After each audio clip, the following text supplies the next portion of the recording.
For decades, Canada was rarely mentioned in conversations about global military competition. When analysts discuss military power, attention usually focused on the United States, China, Russia, or major European nations. Canada occupied a different category in the public imagination: a stable democracy, a reliable NATO member, a country known more for diplomacy than military buildup, and certainly not a country associated with an arms race. But something has been changing, quietly, gradually, and in some cases, surprisingly quickly. Across government policy, defense procurement, Arctic strategy, alliance commitments, and industrial investment, Canada has begun making decisions that are attracting attention far beyond its borders. Not because Canada is preparing for conflict, and not because it is abandoning its traditional role, but because the global security environment itself is changing, and countries that once felt comfortably distant from geopolitical competition are discovering that distance no longer provides the same protection it once did. The world today looks very different from the one that existed 20 years ago. Military planners are thinking differently, governments are investing differently, alliances are adapting, supply chains are being reassessed, and defense industries are experiencing renewed demand. Within that broader shift, Canada is finding itself confronted by a series of strategic questions. Questions about national security, questions about Arctic sovereignty, questions about military readiness, and questions about what role the country should play in a world that appears increasingly uncertain. For years, many of Canada's major defense systems were aging. Military leaders repeatedly emphasized modernization requirements, procurement programs moved slowly, budgets faced competing priorities, and public debate often focused on domestic concerns rather than defense investment. But international developments began changing that conversation. Russia's invasion of Ukraine transformed security discussions across NATO. European defense spending surged. Alliance members faced growing pressure to strengthen military capabilities. And governments that once viewed defense as a secondary priority began reconsidering their assumptions. Canada was not immune to those pressures. As a NATO member, it found itself participating in broader discussions about readiness, deterrence, and alliance responsibilities.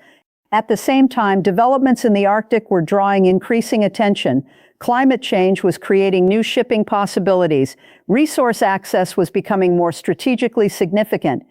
And military planners from multiple countries were paying closer attention to northern regions that had historically received less focus.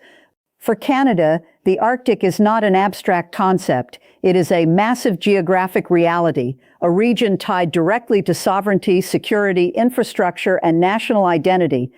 Protecting and monitoring that territory requires capabilities: aircraft, surveillance systems, maritime assets, communications networks, and increasingly sophisticated technology. As strategic competition expands into previously overlooked regions, those requirements become more important and more expensive. This is one reason defense modernization discussions have accelerated.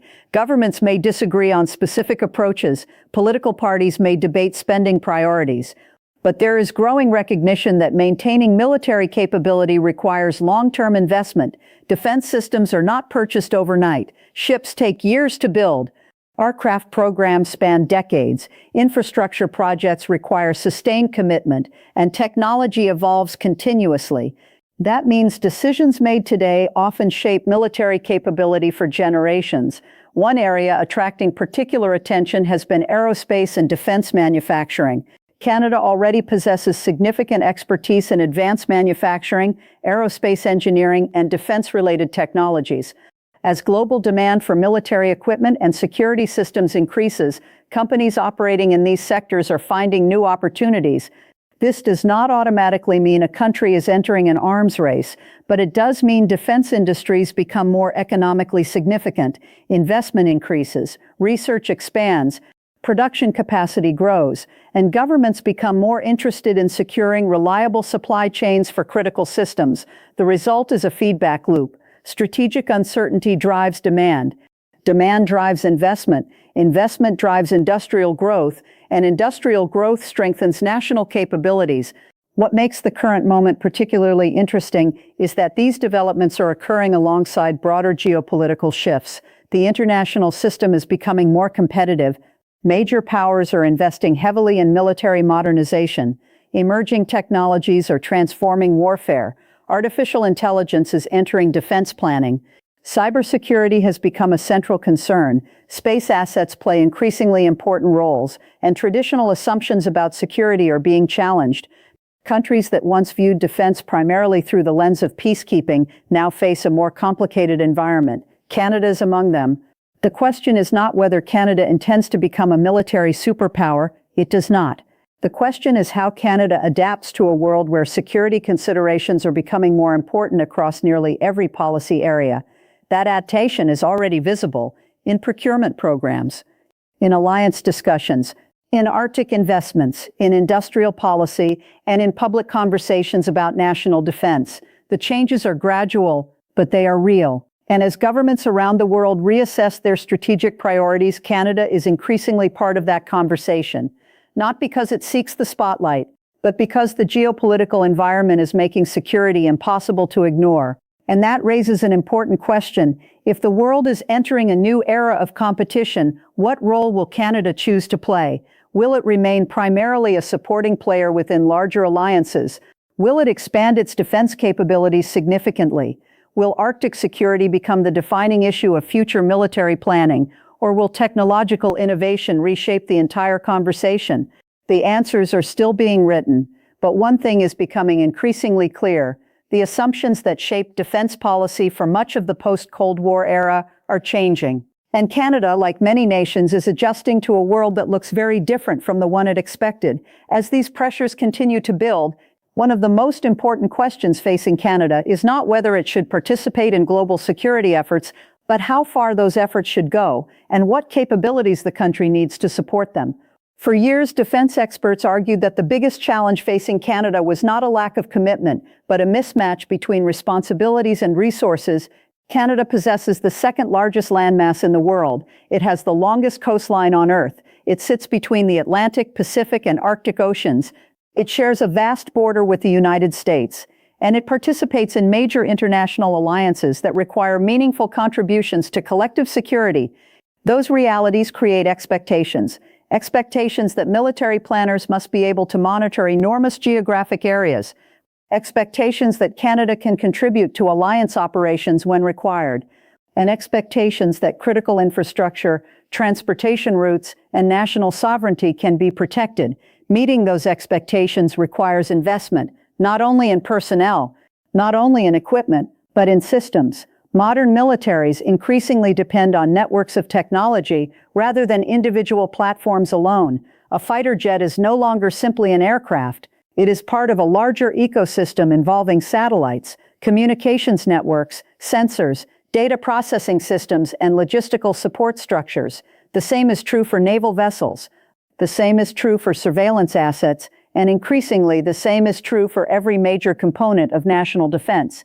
This shift is transforming military planning around the world. Countries are spending not just on hardware, but on information, the ability to detect threats earlier, the ability to process intelligence faster, and the ability to coordinate responses more effectively. For Canada, these developments have particular significance because of geography. Distance has always been both an advantage and a challenge. The country benefits from natural barriers and friendly neighbors, yet those same vast distances make monitoring and securing territory more complex, especially in northern regions. The Arctic illustrates this challenge better than almost any other area. For much of modern history, the Arctic was viewed primarily through environmental and scientific lenses.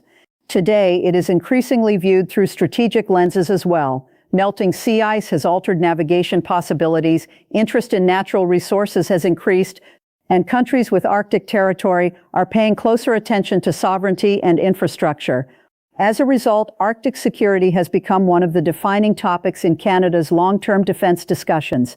Maintaining a presence in remote northern regions requires specialized capabilities, harsh weather conditions, extreme distances, limited infrastructure, and difficult operating environments all create unique demands. Aircraft must be capable of operating in challenging conditions.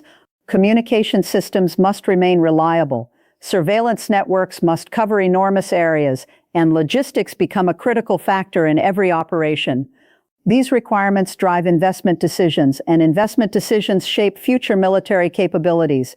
At the same time, Canada faces another reality shared by many advanced economies. Defense procurement is rarely simple. Large projects involve years of planning, budget reviews, industrial considerations, political debate, and technological evaluation. By the time a major system enters service, the strategic environment may already have evolved. That creates constant pressure to modernize efficiently while maintaining flexibility. It is a challenge faced not only by Canada, but by virtually every NATO member. Speaking of NATO, alliance dynamics have become increasingly important in recent years. Security commitments within alliances are based on collective strength.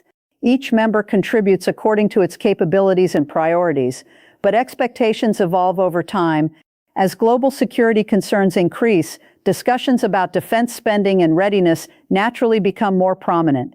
Canada participates in these discussions alongside other allies, not because there is a single solution, but because modern security challenges often cross borders. Cyber threats do not respect geography. Critical infrastructure vulnerabilities can affect multiple countries, and emerging technologies create new strategic considerations that alliances must address collectively.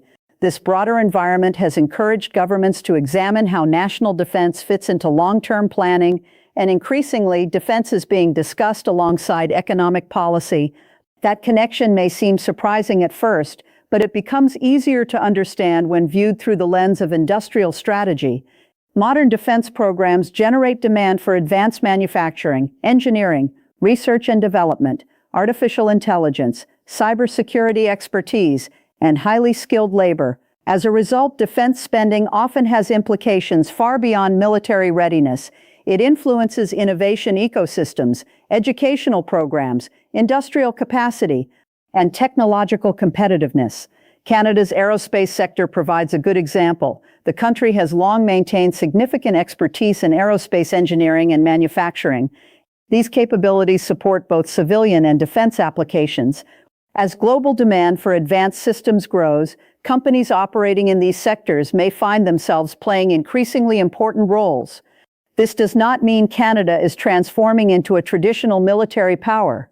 Rather, it means defense-related industries are becoming more strategically relevant, and governments around the world are paying greater attention to securing domestic capabilities in critical sectors. The COVID-era supply chain disruptions reinforced this lesson. Countries discovered that access to essential goods and technologies could not always be taken for granted. Since then, discussions about resilience have expanded into multiple sectors: energy, technology, critical minerals, and defense manufacturing. Canada happens to possess strengths in several of these areas, including significant reserves of critical minerals used in advanced technologies. These resources have become increasingly important because modern defense systems depend on sophisticated components: batteries, sensors, electronics, communication equipment, and precision technologies all require complex supply chains. As competition for these resources increases globally, countries with reliable access gain strategic advantages. This is one reason critical minerals have become such an important policy topic. They sit at the intersection of economic growth, technological innovation, and national security. For Canada, that creates opportunities as well as responsibilities. The country can play a larger role in supplying key materials and supporting allied supply chains, but doing so requires investment, infrastructure, and long-term planning. And that brings us back to the central theme of this story. The changes taking place are not happening because Canada suddenly decided to enter an arms race. The phrase may generate attention, but it oversimplifies a much more complex reality. What is actually occurring is adaptation to new geopolitical conditions, adaptation to evolving technologies, adaptation to alliance expectations, and adaptation to strategic challenges that look very different from those of previous decades. These adjustments are occurring across much of the developed world. Canada is simply experiencing them through its own unique geographic, economic, and political circumstances. What makes the situation particularly interesting is that many of these developments are unfolding simultaneously. Arctic security concerns, technological transformation, alliance modernization, supply chain resilience, critical mineral strategies, defense industrial growth. Each would be significant on its own, Together, they create a picture of a country reassessing how it fits into an increasingly competitive international environment. And that reassessment is likely to continue for years. Because military capability is not built quickly, industrial capacity is not expanded overnight, and strategic priorities do not emerge fully formed. They evolve through a series of decisions made over time. Some decisions attract headlines, others pass largely unnoticed, yet collectively, they shape national direction, which raises a larger question. If global competition continues to intensify, what will Canada's next steps look like? Will Arctic investments accelerate further? Will defense industries expand their international role? Will emerging technologies reshape military planning faster than expected? And how will these changes affect Canada's relationship with its closest ally, the United States? Those questions are becoming increasingly important, because while Canada's security environment may be changing gradually, the forces driving that change show little sign of slowing down. And in a world where economic strength, technological leadership, and national security are becoming more interconnected than ever, the decisions made today could influence Canada's strategic position for decades to come.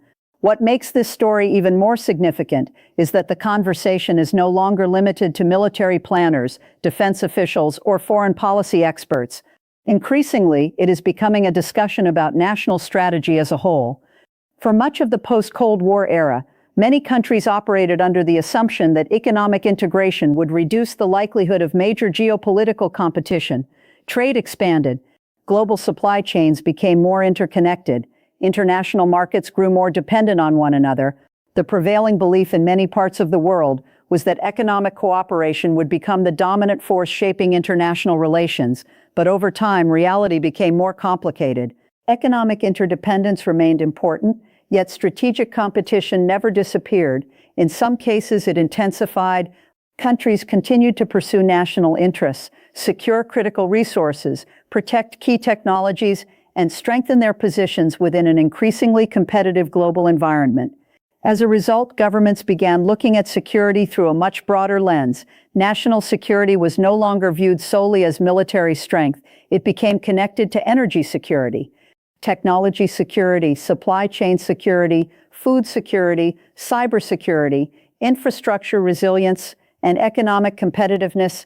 This broader understanding has had profound implications for countries like Canada, because Canada possesses assets that are becoming increasingly valuable in the modern strategic environment. Large reserves of critical minerals, abundant energy resources, advanced research institutions, a strong aerospace sector, extensive transportation networks, and a geographic position that places it at the center of several key strategic regions. Individually, these advantages are significant. Together, they make Canada an increasingly important player in discussions about long-term economic and security resilience. One area where this shift is particularly visible is technology. Military capability in the 21st century is increasingly tied to technological sophistication. The countries that develop advanced sensors, artificial intelligence systems, cybersecurity capabilities, communications networks, and autonomous technologies gain advantages that extend far beyond traditional military metrics.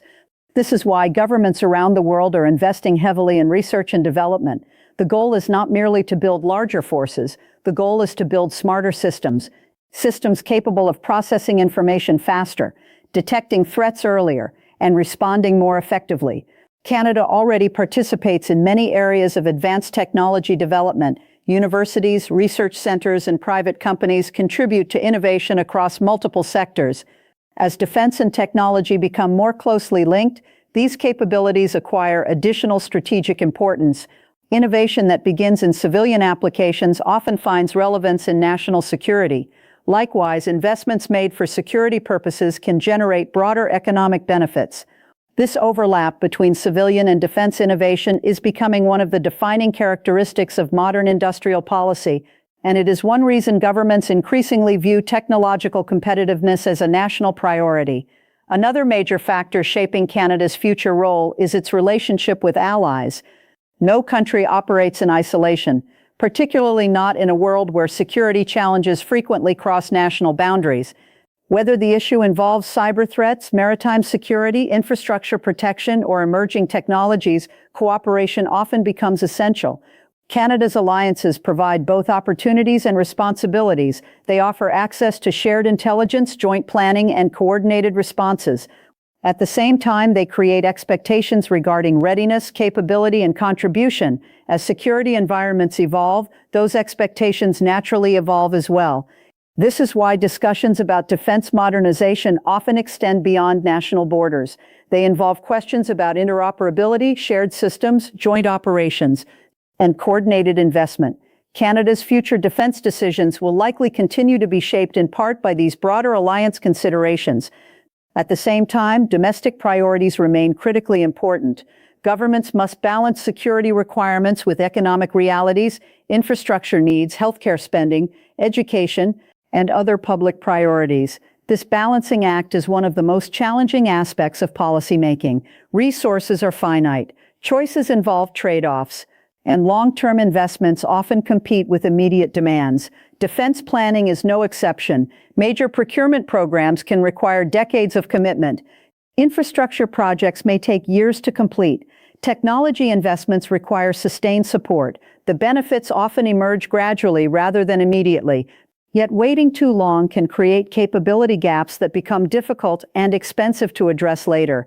This tension between present needs and future preparedness is a recurring theme in national strategy, and it is particularly relevant in periods of rapid global change, because the pace of change itself has become a strategic factor. Technological innovation is accelerating, geopolitical relationships are evolving, economic competition is intensifying, and new forms of risk continue to emerge. Countries that adapt effectively may find themselves better positioned for the future. Those that fail to adapt may face growing challenges. Canada's current trajectory reflects an awareness of these realities, not a dramatic transformation, not a sudden departure from long-standing traditions, but a gradual recognition that the strategic environment is changing, and that maintaining security, prosperity, and resilience requires preparation. One of the most visible examples of this preparation can be seen in discussions about northern infrastructure. The Arctic remains one of the most strategically important regions for Canada, yet maintaining a meaningful presence across such a vast and remote area requires substantial investment. Transportation networks, communication systems, monitoring capabilities, emergency response infrastructure, all of these elements contribute to sovereignty and security. As northern regions attract increasing international attention, the importance of these investments is likely to grow. The same principle applies to critical infrastructure more broadly. Ports, railways, energy systems, telecommunications networks, these assets form the foundation of economic activity. They also have national security implications. Protecting and modernizing them is increasingly viewed as a strategic priority. What emerges from all of these developments is a picture of security that is far more comprehensive than traditional military definitions. Security today involves resilience, adaptability, innovation, and the ability to operate effectively in a rapidly changing world. Military capability remains important, but it is only one component of a much larger framework. Canada's evolving approach reflects this reality. The country's future role will likely be shaped not only by defense spending or procurement decisions, but by how effectively it integrates economic strength, technological innovation, industrial capacity, and strategic planning. That integration may ultimately prove more important than any individual policy announcement, because long-term influence is rarely determined by a single decision. It emerges from consistent investment, institutional capacity, and the ability to respond to changing circumstances. And that is where the broader significance of this story becomes clear. The discussion is not really about whether Canada has entered an arms race. It is about how a country responds when the world around it becomes more competitive, more technologically complex, and more strategically interconnected.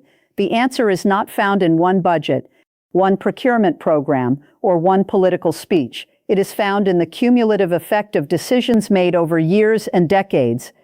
Decisions about infrastructure, research, education, industry, technology, security, and international cooperation. Taken together, those decisions shape national capability. And national capability increasingly determines how countries navigate an uncertain future. For Canada, that future remains open. The challenges are significant, but so are the opportunities. The country's resources, institutions, geographic position, and alliances provide substantial advantages. How those advantages are developed and applied will help determine Canada's role in the decades ahead. What is already clear, however, is that the strategic environment is changing, and countries that once felt comfortably removed from global competition are finding themselves drawn into conversations that are becoming impossible to ignore, not because they sought them out, but because the world itself is changing. And in that changing world, preparation, resilience, and adaptability may become the most valuable strategic assets of all.